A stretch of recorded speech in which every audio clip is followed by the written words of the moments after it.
So dito sa gutter nga pala mga boss, so ang dati kasing kalawang niyan. So ang ginawa namin, nag-primer muna kami. So gumamit kami ng extras Davis. So kulay gray.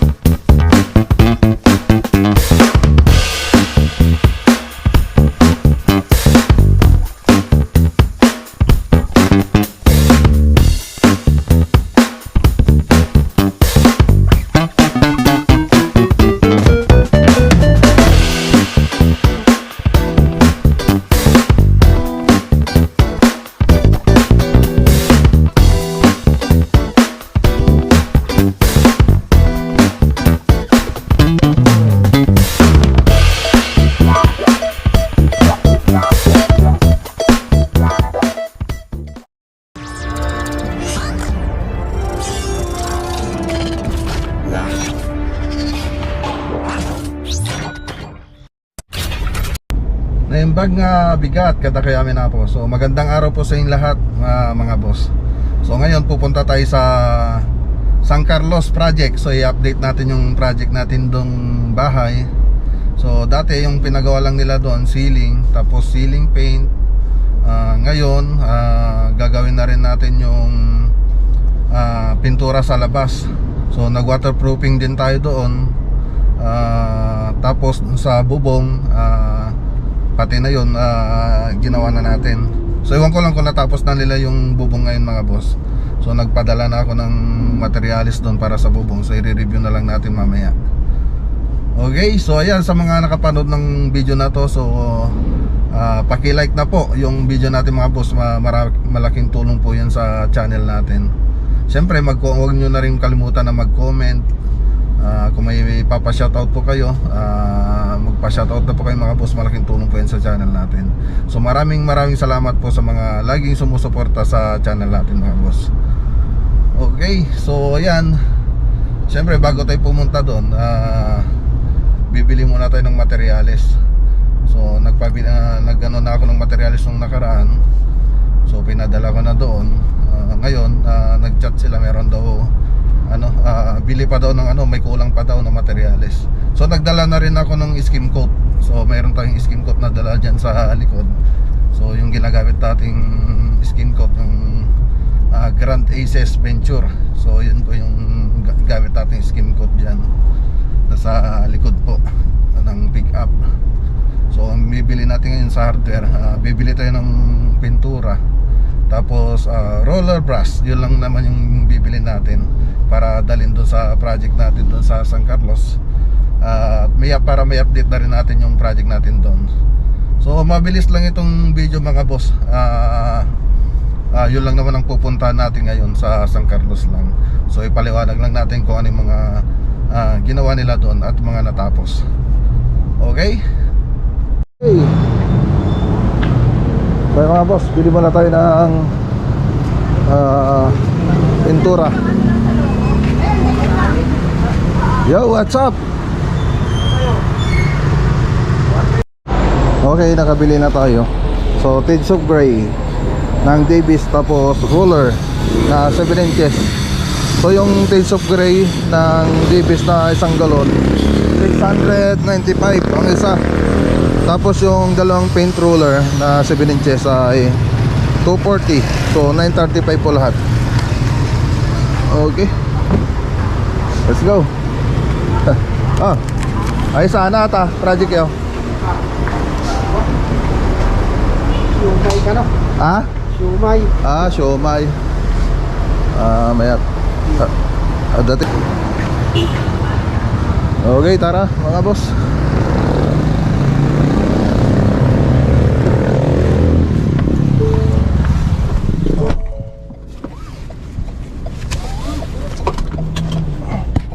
Okay, dito na tayo mga boss.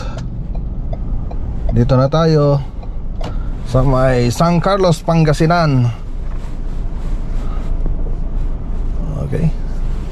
So nasa labas na sila na nagpipintura.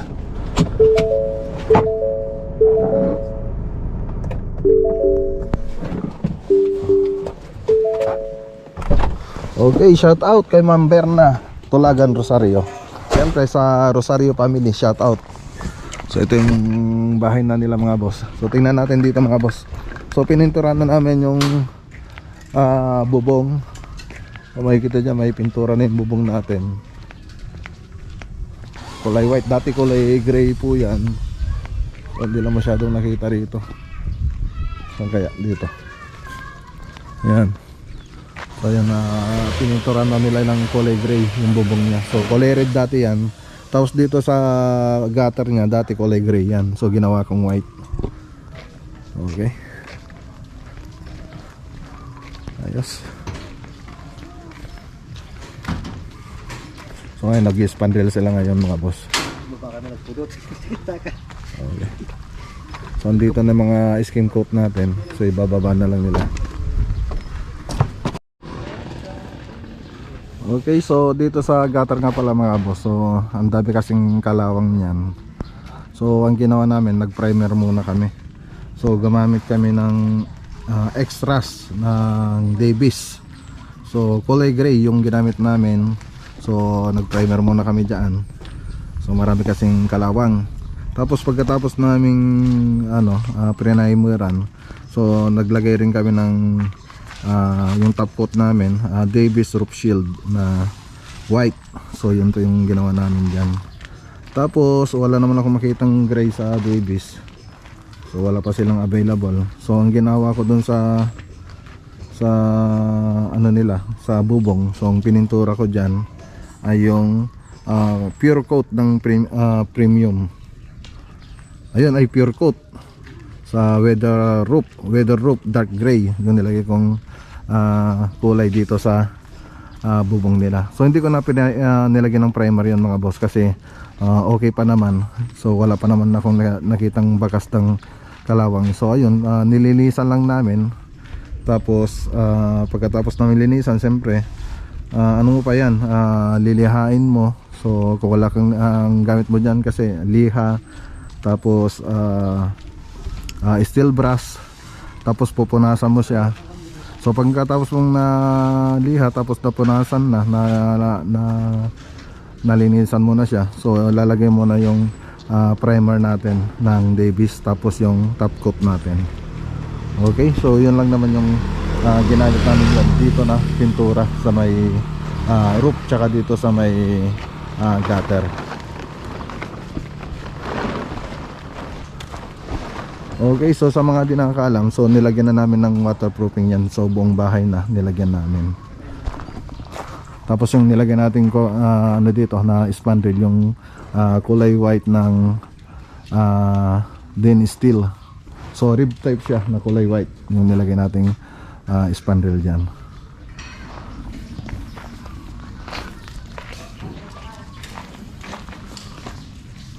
Okay, so ang ginamit pala nating waterproofing dito, yung product ng Davis, yung Mundo Flexi Type. So yan mga boss, may direction naman po yun kung paano gamitin. So tignan nyo na lang doon sa galon nya. So nabanggit ko na rin yun doon sa mga last video natin mga boss. Okay, so isa pang gagawin natin dito, so ilalagay pa natin yung mga downspout nya. So pagkatapos natin mag-spandrel, so isusunod naman natin ilagay yung downspout. Okay, so dito tayo sa loob. So dito may tapos na ba rito? Okay, so i-review ko lang itong mga pintura na ginamit natin dito. So dito sa labas, chocolate brown ng Davis, choco brown ng Davis, tapos gloss ng Davis. Tapos sa may ceiling natin ay flat ng Davis mga boss. Tapos gloss ng Davis. So yun lang naman yung pintura na ginamit natin dito. Tapos dito sa loob, shades of gray ng Davis. So yan mga boss. Okay, so hindi ko na binuksan yung mga ilaw. So pinakita ko naman yan nung mga last na video natin. So ayan, i-update ko lang mga boss.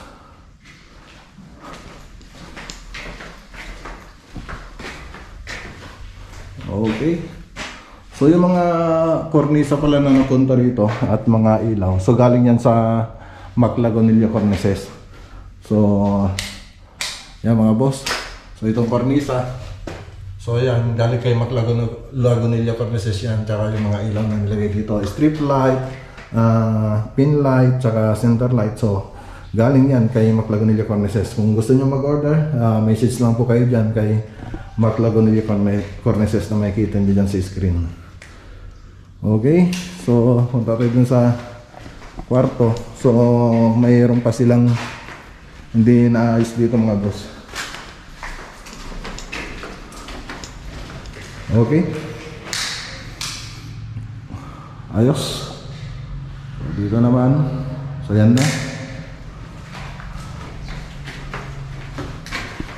So dito sa kabilang kwarto. Okay.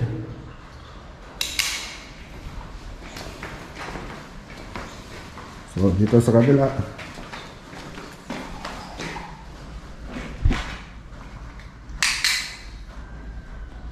Okay, ayos mga boss.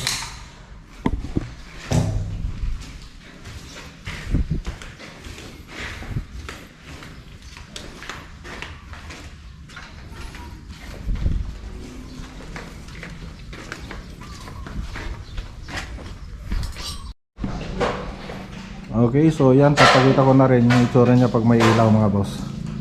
So ang ganda na mga boss pag natahisan ito. So lalo pa itong gaganda. So ayan o. Ayos.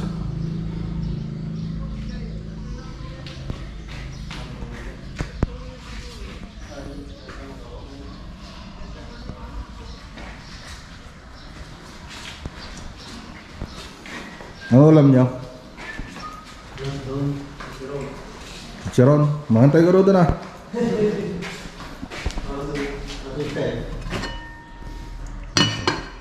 Chicharon lang yung ulam nila rito mga boss. Chicharon. Tapos may balot pa yata. Balot.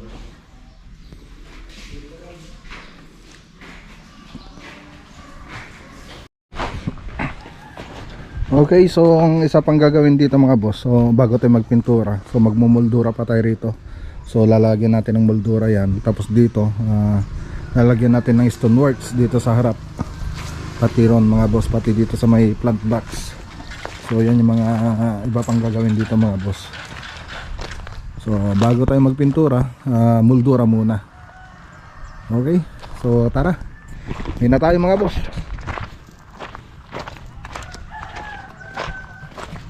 Okay, dago na tayo rito sa Kamiling. So madadaanan naman na natin. So daan na rin tayo. Ayos. Ano natin oh? Oo, isa lang naman yan. May isa lang ata. Sige.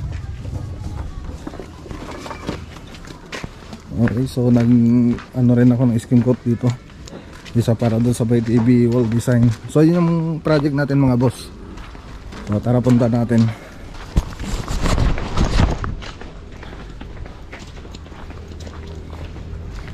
Para niya? Matang yelo ko. Oo. Bili daw sila ng yelo. So katatapos lang ng break time. So alauna na mga boss.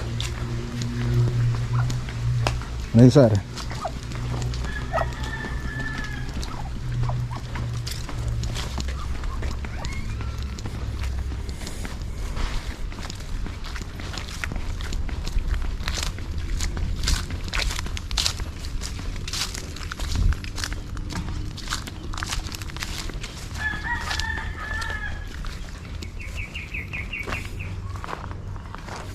Tara, punta natin.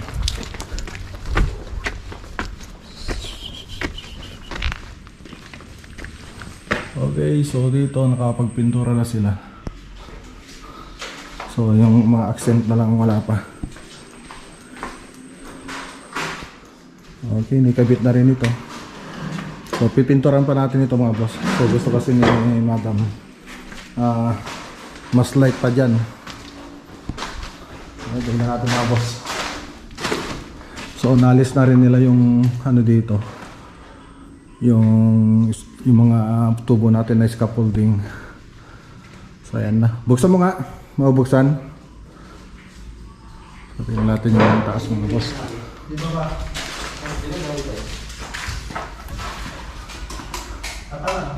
Alipin na yung pinakasaka. Ating na. Wala yata kuryente ah. Pundi na lahat. Dahan tayo. Sila yung buka natin. Hindi pa nakakonect?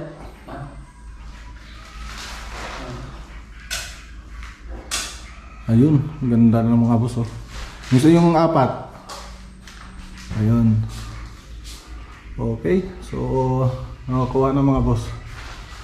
So dito, imbis na pinlight daw yung ilalagay dito, lalagyan daw ng drop light sabi ni madam. So kaya hindi pa niya pinalagyan. Okay na mga boss. So tingnan natin kung maliwanag sa gabi. So sa palagay ko okay naman. So meron pa naman kasi tayong chandelier dyan. So sapat na siguro yun para lumiwanag itong area. So natadtad ng ilaw pero malilit lang itong mga ilaw na nilagay natin. Yes. So 3 watts dyan, tapos yun yung mga nandun sa 6 watts po yan. So ito 3 watts na warm white. So yun tricolor po yan mga boss. Yung 4 na yan. So dito yung partition okay naman na. So kukulayan na lang yan. Tapos doon okay naman na yung nandun. So ito yung gagawin nilang susunod. So in-skim puta muna nila bago gawin. Okay, so para magkaroon din kayo ng idea. So ipakita ko na rin dito yung 3D model na ito. So anong itsura niya. Okay, ayos. Diyan may ilaw na yan? Meron na rin. Buksan nyo nga. Tapos ditong banda mga boss, meron na rin. Meron na rin daw ilaw.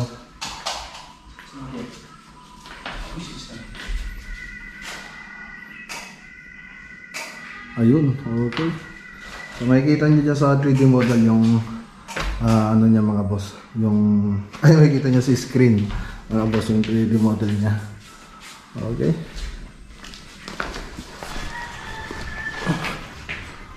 Ayos. So dito naka-cove. So naka-cove siya rito. Ayusin nyo pa to no? That's okay. Okay, that's. So okay na rin dito. So punta tayo dun sa kwarto. Okay. So ayos na rin dito mga boss. So, may dalang pin light dyan. Tapos dito may drop light pa daw rito. So sabi ni ma'am eh. So magbukas sila. Baka doon lalagay siguro. Okay. So ito yung master bedroom. Maayos na mga boss. Okay. Okay, so yung cornisa rito mga boss yan. 85 yung model. Tapos yung mga ilaw dito na nilagay natin, yung strip light tsaka pin light. So galing rin yan kay Maclagonilla Cornices. So message lang po kayo dyan mga boss kung gusto nyo mag-order. Pati itong ceiling rose, galing rin yan sa Maclagonilla Cornices. So ito yung ceiling rose natin. Ayos.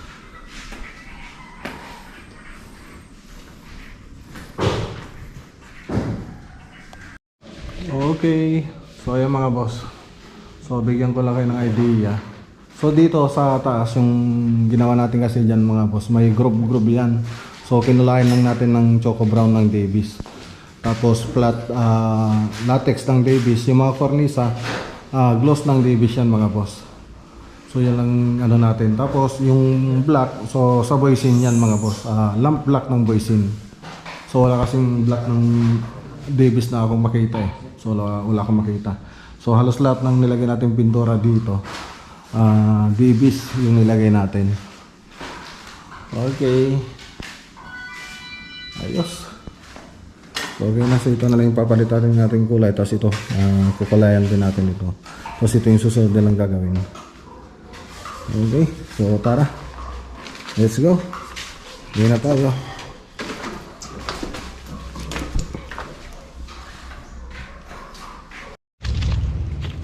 Okay, so ito yung labas ng bahay, yung spandrilan natin. So uwi muna tayo mga boss.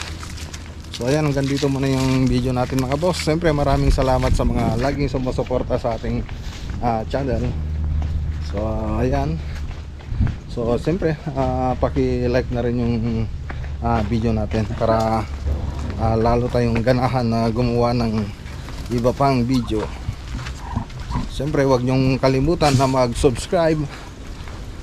Malaking tulong po yan sa channel natin. Okay, so hanggang dito muna yung video natin mga boss. So kita ulit tayo bukas sa susunod na vlog. So ingat po kayo lagi at God bless.